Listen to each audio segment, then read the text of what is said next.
Muy buenas tardes. Bienvenidos a una nueva tutoría de la Olimpiada de Química. Bueno, el día de hoy vamos a continuar hablando de algunas propiedades de las sustancias. Entre las propiedades de las sustancias ya habíamos hablado pues de las propiedades intensivas, las propiedades extensivas, que ese tema lo abordamos la semana pasada. Bueno, el día de hoy entonces vamos a hablar sobre específicamente la clasificación de propiedades que las podemos separar en propiedades físicas y propiedades químicas.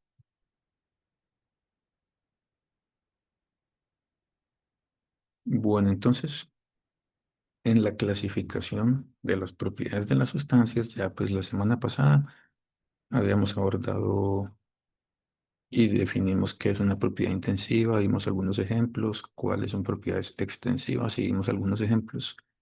El día de hoy entonces vamos a hablar de una clasificación diferente, independiente de que una propiedad sea intensiva o sea extensiva. También podemos hacer una clasificación en estos dos grandes grupos. Las propiedades de las sustancias las podemos llamar, dependiendo del tipo de propiedad, pueden ser propiedades físicas o propiedades químicas. Entonces las vamos a definir y vamos a ver qué tipos de ejemplos hay en cada una y vamos a hacer algunos ejercicios relacionados con ese tema. Bueno. Para comenzar, entonces vamos a definir qué se consideran como propiedades físicas. Siempre que ustedes les hablen de una propiedad física, son propiedades que las podemos medir o también las podemos observar sin que cambie la composición o la identidad de la sustancia. Esto es importante.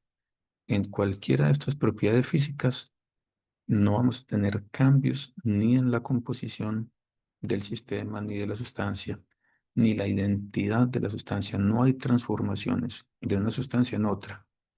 Por ejemplo, podemos tener un punto de ebullición. El agua, sabemos que ebulle a una atmósfera de presión a 100 grados centígrados y simplemente pasa de agua líquida a agua en estado gaseoso, pero sigue siendo agua. La identidad es la misma, la composición no cambia. La densidad de una sustancia la podemos medir independiente del instrumento de medida, sigue siendo la misma sustancia, no hay cambios en la sustancia. La solubilidad, si yo mezclo agua y etanol, pues tengo una mezcla que tiene dos componentes, se solubilizan el uno en el otro, pero la identidad de cada una de esas sustancias se mantiene. El agua no se transforma en otra sustancia, el etanol no se transforma, entonces en la solubilidad no vamos a tener transformaciones. Esas propiedades físicas las podemos determinar experimentalmente sin generar ninguna reacción química. Entonces, en las mediciones experimentales de las propiedades físicas no ocurren reacciones químicas. Esto no tiene lugar. Tampoco vamos a tener ningún tipo de modificación ni en la estructura molecular de esa sustancia que estemos analizando. Entonces, así podemos identificar una propiedad física. Para una propiedad química, bueno, en este caso, cuando hablamos de una propiedad química, aquí sí es necesario, es fundamental que tiene que ocurrir un cambio químico, o sea, tiene que ocurrir una transformación de una sustancia en otra. Por lo tanto, si hay un cambio de una sustancia en otra, tenemos que tener un cambio en la composición de nuestro sistema. Ejemplos, la combustión, si tenemos algún líquido combustible, como puede ser algún líquido derivado del petróleo, una gasolina, por ejemplo. Cuando lo llevamos a una reacción de combustión, este hidrocarburo o esa mezcla de hidrocarburos reacciona con oxígeno y se va a transformar en CO2, en agua, si la combustión es completa. Tenemos como ejemplo la descomposición. Hay sustancias que, por ejemplo, sea por efecto de la radiación de la luz, por efecto de la temperatura, se pueden descomponer. Entonces, cuando a estas sustancias se descomponen, pierden como su identidad, cambian químicamente y se transforman a otras sustancias. O procesos como la oxidación. Seguramente más de uno ha tenido la oportunidad de ver cómo el hierro, si el hierro lo dejamos expuesto a la humedad del aire, a la lluvia, vemos que el hierro que inicialmente era pues solamente el metal se va convirtiendo en un óxido, que esa es la reacción con el oxígeno con el que está entrando en contacto. Entonces pasa de ser hierro metálico a un óxido de hierro. Y en general ocurre pues en muchos otros, para muchas otras sustancias que se pueden oxidar.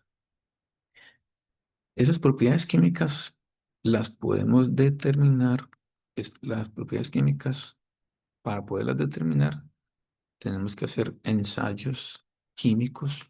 Como ya vimos, ya sabemos que tiene que haber una transformación química, una reacción química. Por lo tanto, las propiedades químicas están relacionadas con la reactividad de las sustancias. Qué tan fácil o qué tan difícil pueden reaccionar al estar en contacto pues, con otro tipo de sustancias.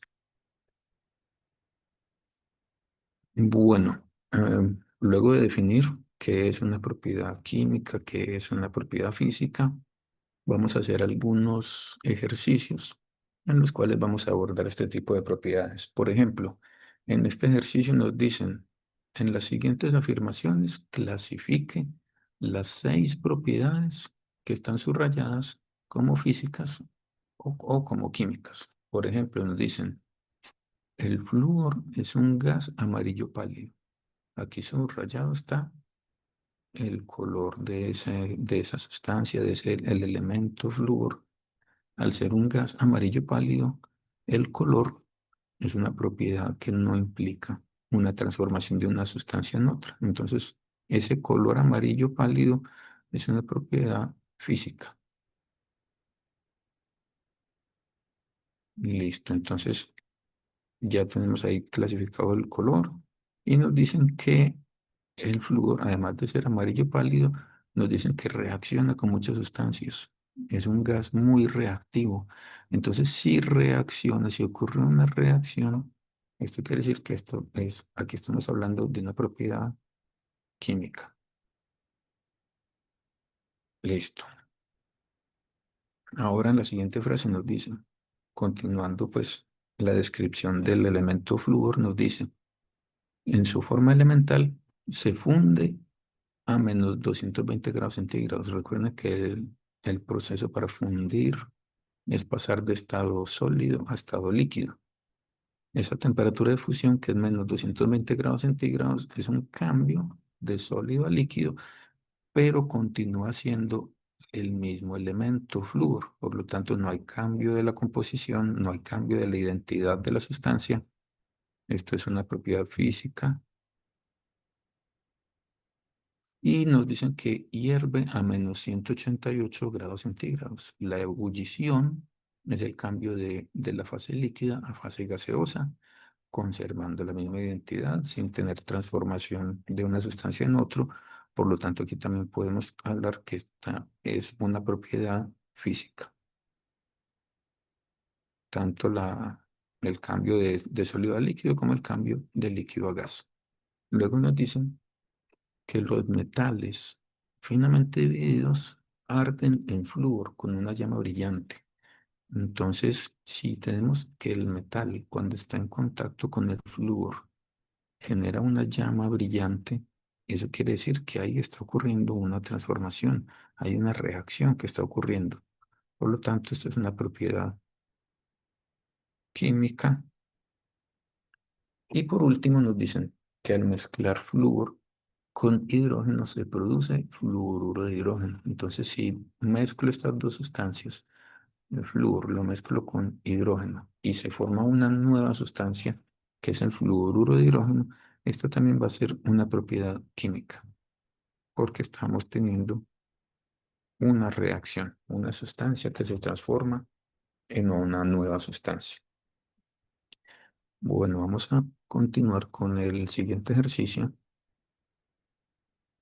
En este ejercicio nos indican que con base a la información de la tabla responder las siguientes preguntas. Por ejemplo, la primera pregunta nos dice, ¿cuáles sustancias son gaseosas a 200 grados centígrados? Para que una sustancia esté en estado gaseoso, tiene que ser que se encuentre que 200 grados centígrados esté por encima de la temperatura de ebullición. Miren que aquí tenemos cuatro sustancias etiquetadas como A, B, C y D, de las cuales nos dan la temperatura de fusión y la temperatura de ebullición. Entonces, como nos están preguntando específicamente cuáles sustancias son gaseosas, para estar en estado gaseoso tiene que estar por encima de la temperatura de ebullición. Por lo tanto, por encima de la temperatura de ebullición, vemos que la sustancia A tiene una temperatura de ebullición de 205, por lo tanto, 200 grados centígrados está por debajo de la temperatura de ebullición. Entonces, la sustancia A no sería gaseosa. Si analizamos la sustancia B, la temperatura de ebullición son 507 grados centígrados. Esa temperatura de ebullición está muy por encima de 200, o sea que a 200 no está gaseoso. Lo que podemos decir es que B no es gaseoso a 200 grados centígrados. De hecho, la sustancia A, podemos ver que 200 grados centígrados está por encima de la temperatura de fusión, que son 90, pero por debajo de la temperatura de ebullición. O sea que la sustancia a 200 grados centígrados es líquida, mientras que la sustancia B se funde a 350 y ebulle a 507. Entonces 200 grados centígrados está incluso por debajo de la temperatura de fusión. Entonces a esa temperatura la sustancia B es sólida a 200 grados centígrados. Si analizamos la sustancia C, pues se funde a menos 40 grados centígrados y ebulle a 152 grados centígrados. O sea que la sustancia C ebulle, pasa a estado gaseoso a 150 y si la llevamos hasta 200 grados centígrados, aquí vemos que la sustancia C estaría en fase gaseosa a 200 grados centígrados. Y la sustancia D se funde a 0 grados centígrados, ebulle a 100 grados centígrados, por lo tanto 200 grados centígrados está muy por encima de la temperatura de ebullición. Por lo tanto, C y D van a ser sustancias gaseosas a 200 grados centígrados. Luego, la siguiente pregunta nos dice, ¿cuáles sustancias estarán en el fondo y cuáles sustancias estarán en la superficie de un recipiente con glicerina? Para hablar que una sustancia está en el fondo y otra en la superficie, tenemos que considerar pues que son sustancias que no se mezclan, no son solubles, o sea que son sustancias inmisibles.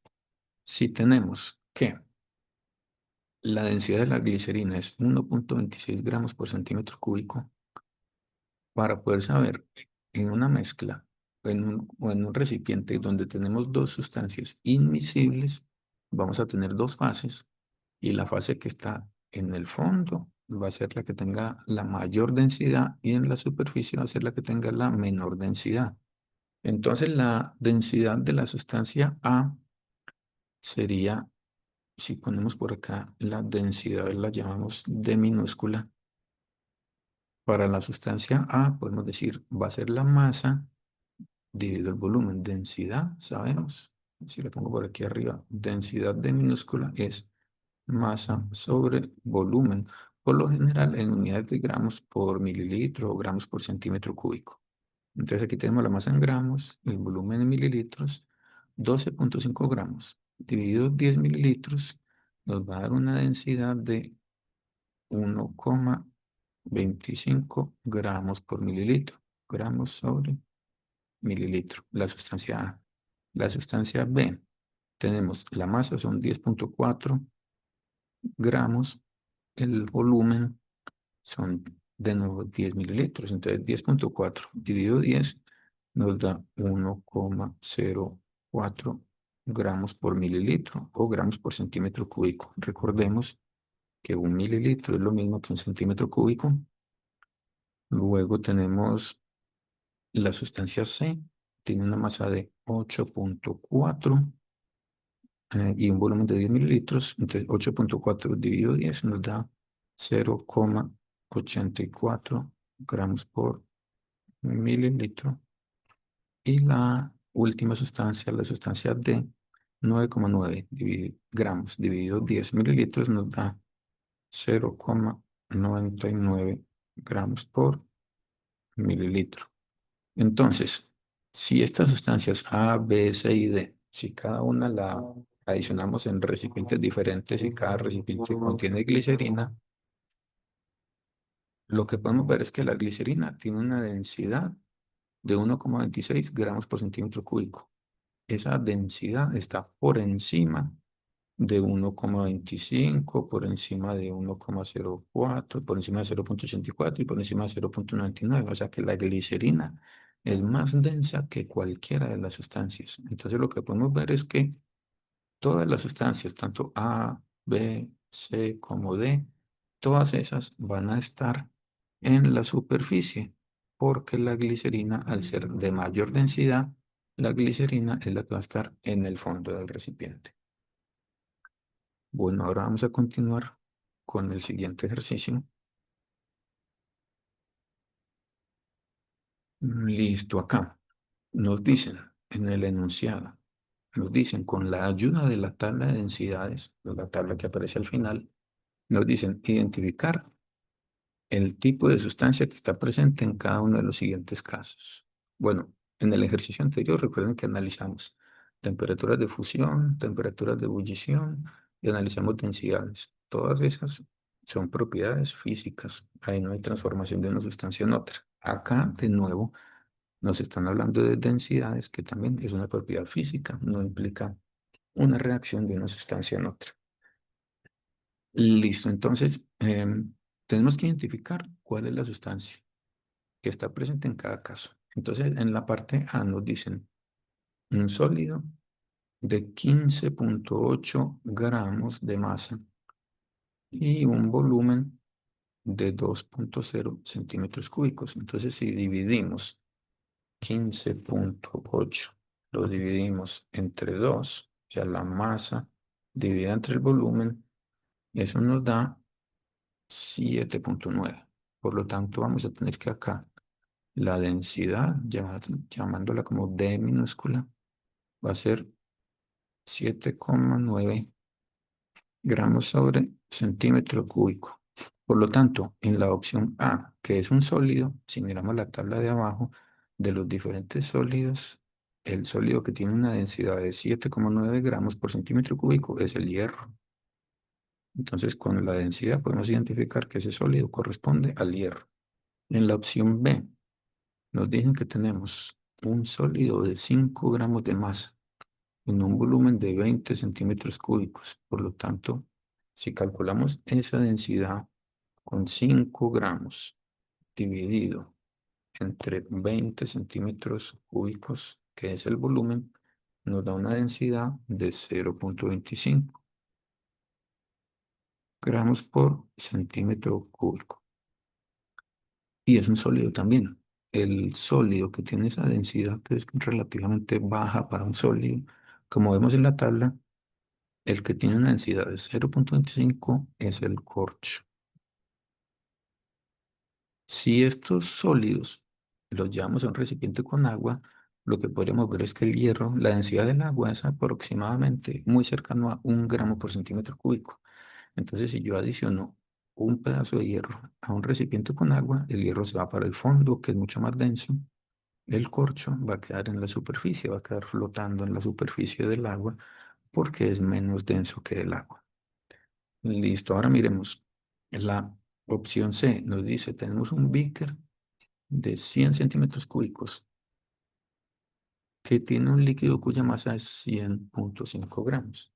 Entonces, si 100,5 gramos lo divido entre 100 centímetros cúbicos, nos da una densidad de, aquí la densidad sería para la opción C, pongámoslo por aquí abajo, la densidad sería igual a 1,005 gramos sobre centímetro cúbico.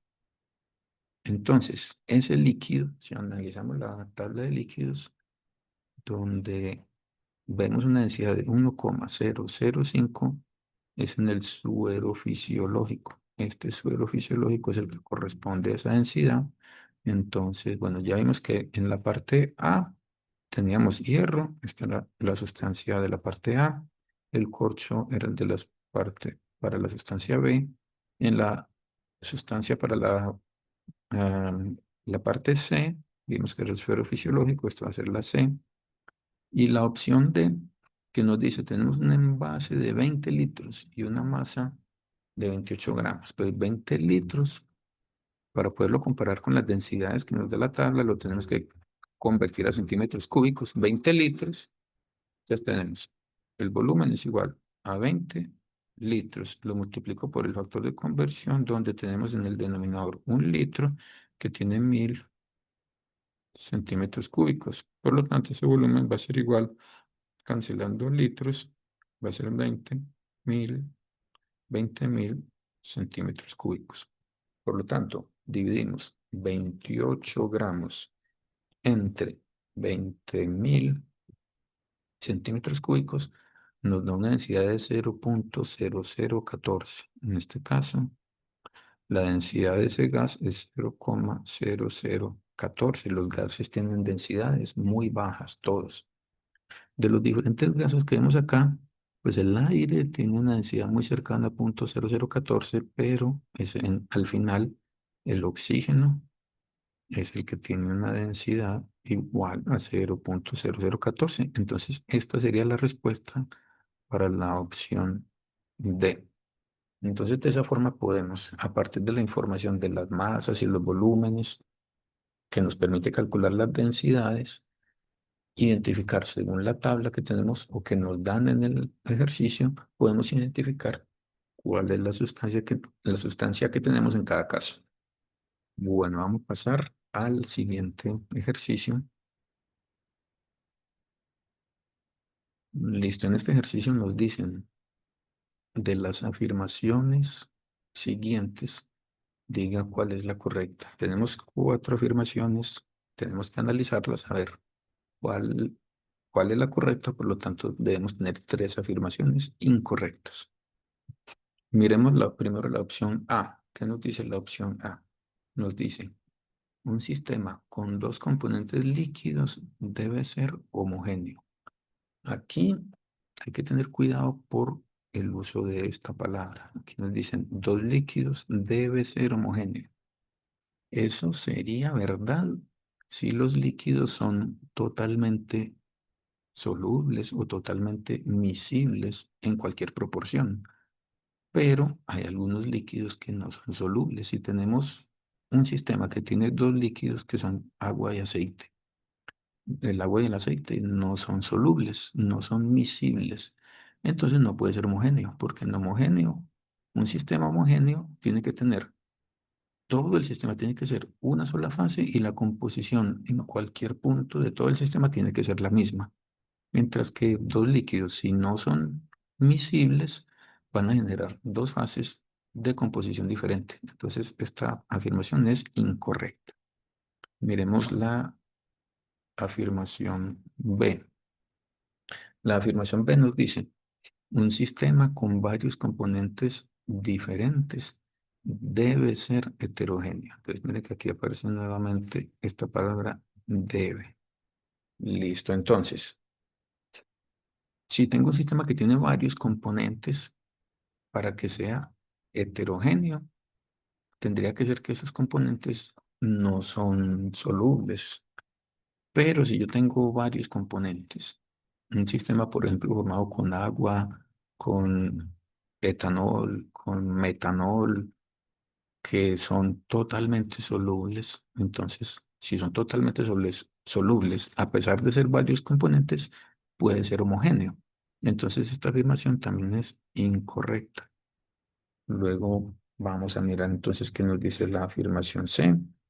La afirmación C nos dice un sistema con un solo componente puede ser heterogéneo. Entonces, ahí está la clave.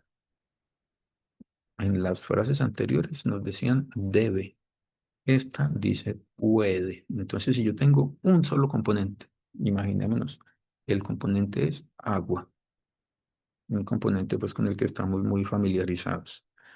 Puede ser heterogéneo, pues si yo tengo agua totalmente líquida, es homogéneo. Si está totalmente sólida, es homogéneo. Si está totalmente gaseosa, es homogéneo. Sin embargo, si yo tengo un recipiente de agua líquida y le adiciono unos cubos de hielo, tengo en un mismo sistema agua sólida y agua líquida. Por lo tanto, tengo varias fases y es un sistema heterogéneo. Entonces, esta afirmación es correcta.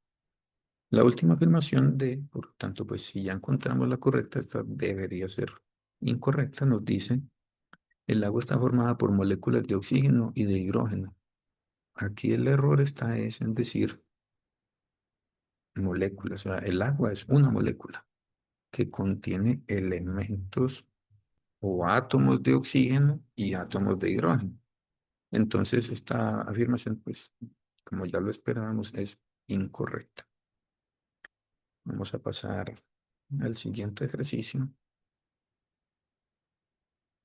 En este ejercicio nos mencionan, dice que, considerando los cambios de estado de las sustancias, nos preguntan, bueno, seleccionar también en este caso, una afirmación incorrecta. Me voy a devolver un momento. En este ejercicio anterior, recuerden que aquí nos pedían encontrar la afirmación correcta. Entonces, es muy importante cuando ustedes vayan a enfrentarse a las preguntas de la Olimpiada de Química, leer muy bien la pregunta y saber y tener muy claro qué es lo que les están pidiendo. En este caso, pues nos estaban hablando de varios sistemas con un componente o varios componentes, donde aquí analizábamos, pues básicamente era si había solubilidad total entre ellos o no, para encontrar la pregunta correcta. En esta otra pregunta que vamos a analizar, entonces miren que aquí nos dicen encontrar la afirmación incorrecta. Entonces tengan mucho cuidado al leer el enunciado para entender muy bien lo que le están pidiendo. Entonces, si necesitamos encontrar una afirmación incorrecta, quiere decir que hay tres correctas y hay una incorrecta. Listo, miremos la afirmación A mayúscula, la primera. Nos dice, cuando un cuerpo en estado sólido pasa a estado líquido, el cambio de estado producido se conoce como fusión. Si ustedes recuerdan, cuando en la primer tutoría virtual sobre propiedades de las sustancias hablamos de diagramas de fases y de los cambios de estado, y efectivamente pasar de sólido a líquido se conoce como fusión. Entonces, esta es una afirmación correcta. Pero estamos buscando, recuerden, cuál es la incorrecta. Ah, luego nos dicen, los cambios de estado son propiedades químicas. Según la definición que vimos, en una propiedad química implica que hay una transformación de una sustancia en otra. Por lo tanto, si hay transformación de una sustancia en otra, tenemos una propiedad química. Pero acá, ¿de qué nos están hablando en este caso? Nos están hablando acá de que tenemos propiedades como cambio de estado. Cuando yo cambio de estado, cambio de fase sólida a fase líquida, a fase gaseosa, pero no cambia la identidad de la sustancia, no hay reacciones químicas, no se transforma una sustancia en otra. Por lo tanto, los cambios de estado, según la definición que dimos al inicio, son propiedades físicas. Esta es una afirmación incorrecta. Entonces, si aquí ya encontramos la afirmación incorrecta, las siguientes, pues luego a analizar la B, que era la incorrecta, las siguientes, pues deben ser afirmaciones correctas. Vamos a verificar.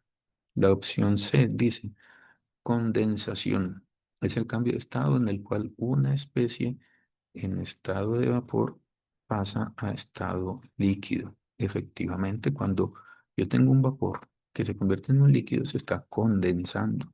Esta es una propiedad física que corresponde a la condensación. Y la última opción, la D, nos dice los factores que influyen en los cambios de estado son la temperatura.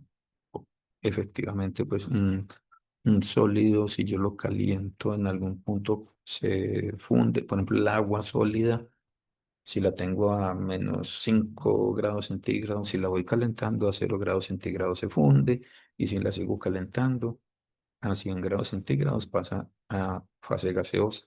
La presión también nos afecta las temperaturas. De hecho, cuando hablábamos de los diagramas de fases eran gráficos en los cuales teníamos la temperatura y la presión en los dos ejes de esos diagramas, y para ver según los valores de temperatura y presión cómo cambiaban las fases. Por lo tanto, esta también es correcta, y ya habíamos identificado que la opción incorrecta, que era la que estábamos buscando, es la opción B.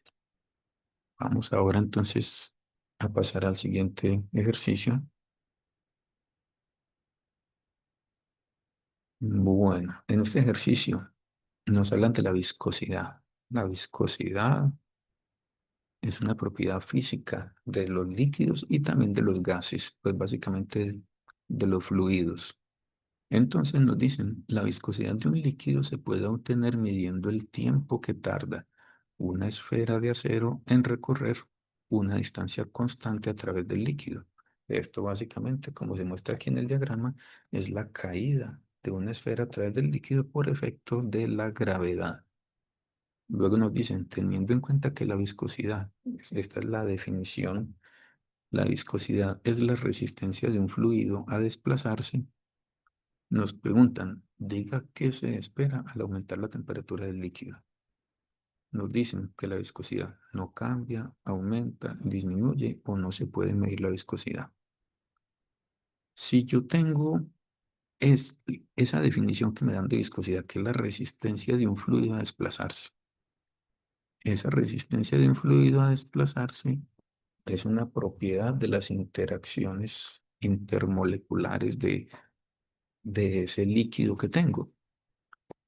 Pero si yo aumento la temperatura de un líquido, siempre que aumentemos la temperatura de un sistema, el sistema está ganando energía, y esa energía se ve reflejada en energía cinética. Entonces las moléculas se van a mover más rápidamente. ¿Eso qué nos quiere decir? Que si las moléculas se mueven más rápidamente, quiere decir que el líquido va a fluir más fácilmente. Entonces, si la viscosidad implica que hay una resistencia a fluir, si el fluido se va a transportar o a desplazarse más fácilmente porque las moléculas se mueven más rápidamente a mayor temperatura, quiere decir que la viscosidad está disminuyendo. Entonces, nuestro análisis nos lleva a que la opción correcta es la opción C, en la cual la viscosidad disminuye cuando aumentamos la temperatura del sistema. Esta viscosidad es una propiedad física también. No estamos generando una reacción química. Y vamos al siguiente ejercicio.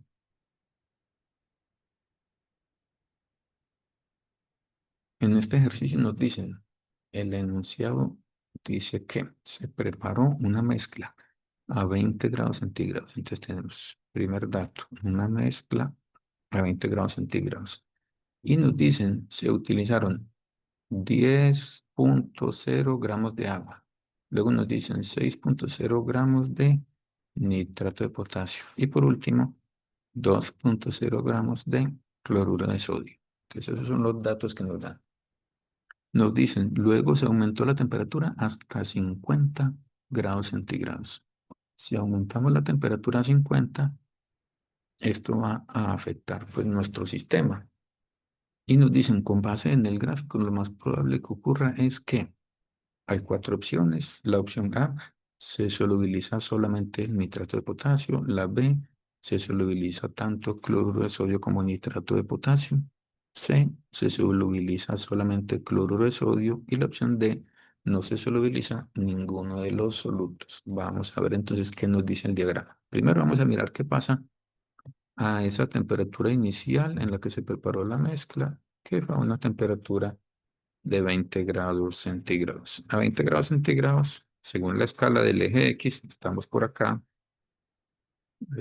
Trazamos una recta acá. A 20 grados centígrados, estamos por acá. Posteriormente, la temperatura lo meten hasta 50 grados centígrados. 50 grados centígrados más o menos está por acá. Y en cuanto a la cantidad de sustancia, tenemos que del nitrato, esto lo voy a graficar en azul, del nitrato de potasio.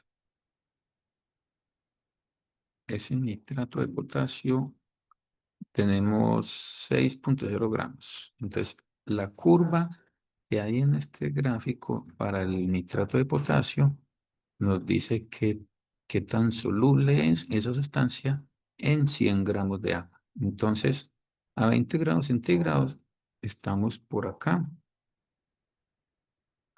Estamos más o menos por acá.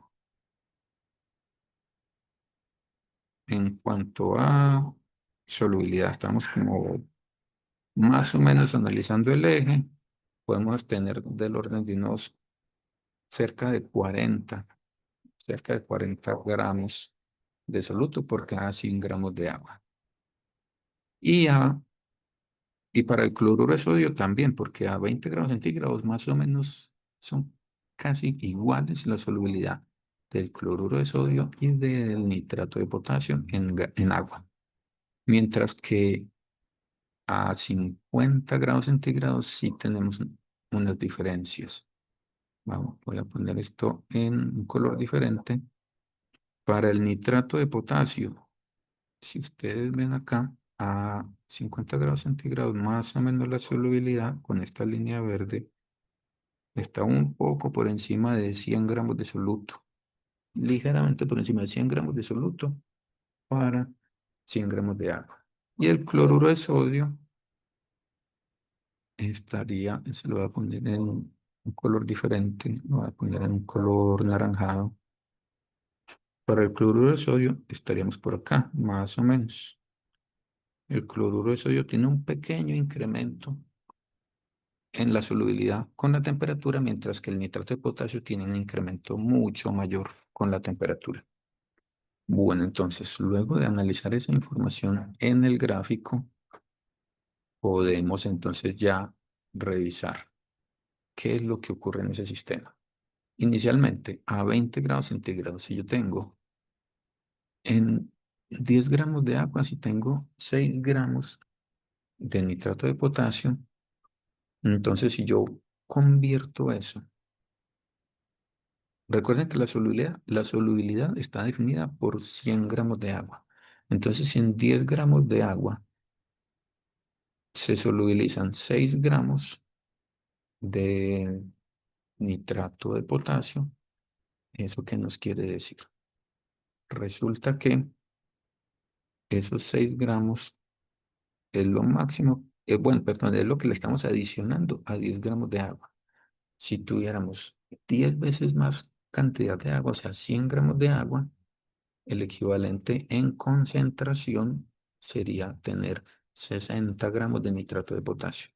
Entonces, inicialmente vimos que el nitrato de potasio a 20 grados centígrados, la solubilidad está por el orden de 40 gramos en 100 gramos de agua.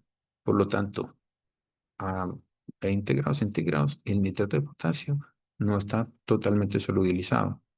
El cloruro de sodio, si nos dicen acá que tenemos 2,0 gramos de cloruro de sodio, la solubilidad del cloruro de sodio a 20 grados centígrados está por el orden de, por encima de 30, por lo tanto 2 gramos en 10 gramos de agua sería equivalente a tener, multiplicándolo 10 veces para tener 100 gramos de agua, tendríamos 20 gramos de cloruro de sodio.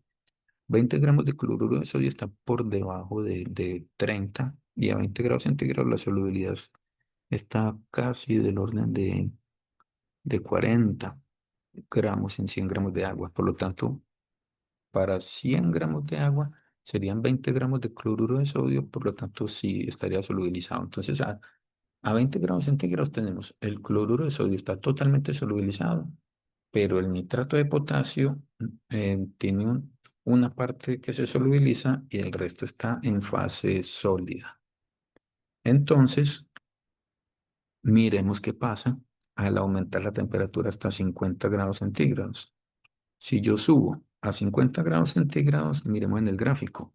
La solubilidad del cloruro de sodio aumenta un poquitico, pero como tengo, para 100 gramos de agua tendría 20 gramos de cloruro de sodio, entonces el cloruro de sodio continúa totalmente soluble. Entonces, en la opción D dice no se solubiliza ninguno de los solutos. Ya vemos que la opción D es incorrecta. ¿Por qué? Porque por lo menos sabemos que el cloruro de sodio está totalmente solubilizado. La opción A dice se solubiliza solamente el nitrato de potasio. Esto, vamos a ver qué pasa con el nitrato de potasio. Teníamos 6 gramos de nitrato de potasio en 10 gramos de agua. Por lo tanto, eso es equivalente en concentración a tener 60 gramos de nitrato de potasio en 100 gramos de agua. A 50 grados centígrados, la solubilidad máxima que alcanza el nitrato de potasio está un poquito por encima de 100 gramos de soluto por 100 gramos de agua. 60 gramos de nitrato de potasio está por debajo de 100 gramos, o sea que a 50 grados centígrados se solubiliza todo el nitrato de potasio, pero no es el único que se solubiliza. Sí se solubiliza el nitrato de potasio, pero no es el único. Recuerden que ya analizamos que el cloruro de sodio está totalmente soluble. Entonces la opción A es incorrecta. La opción C dice que se solubiliza solamente el NaCl, también es incorrecto porque ya vimos que el nitrato de potasio está totalmente soluble. Entonces, la respuesta correcta nos dice se solubiliza tanto cloruro de sodio como nitrato de potasio. Los dos se solubilizan totalmente y la opción B es la respuesta correcta en este caso. Listo, entonces estas eran algunos ejemplos del tipo de ejercicios que ustedes van a poder encontrar en la Olimpiada de Química. Bueno, eso era lo que teníamos por abordar hoy. Recuerden que la programación continúa para las siguientes tutorías virtuales y la semana entrante también tenemos otras tutorías para que estén pendientes de la programación y asistan. Muchas gracias y que tengan una buena tarde. Hasta luego.